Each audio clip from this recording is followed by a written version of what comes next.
खबर है नाज़रीन रतो देर में तमाम शेयर के प्यार रतो देर में आल प्राइवेट स्कूल्स एसोसिएशन तरफा महफ़िल जी मिलाद जो इनेकाद किया वियो है। अब्दुल हफीज़ जलबाणीअ जी रिपोर्ट मुताबिक रतो देर में आल प्राइवेट स्कूल्स मैनेजमेंट एसोसिएशन तालको रतो देरो तरफा सदर निशात तहीम तरफा मीर मेरज हाल में बिनी जहानन जे सरदार हजरत मोहम्मद मुस्तफ़ा सल्लल्लाहु अलैहि वसल्लम जी विलादत बासादत जी निस्बत सा सीरतुन नबी सल्लल्लाहु अलैहि वसल्लम कॉन्फ्रेंस मुनक़िद कई वई है, जंहिंमें रतो दर जे मुख़्तलिफ़ ख़ानगी स्कूलन जे उस्तादन शागिर्दन शागिर्दियाणिन ऐं शहर जे मुअज़्ज़िज़ शख्सियतन सहाफ़ियन शिरकत कई है।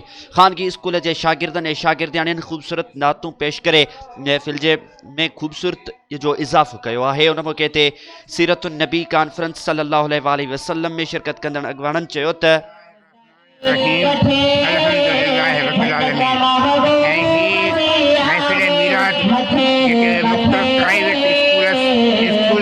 मुनक़द कयो वियो आहे, जंहिंमें नंढड़नि ॿारनि बहितरीन पंहिंजा प्रोग्राम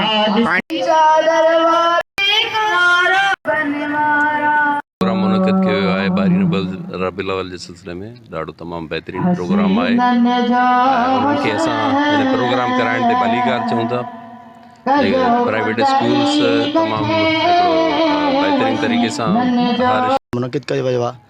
ॾाढो बहितर ऐं अहसन प्रोग्राम आहे।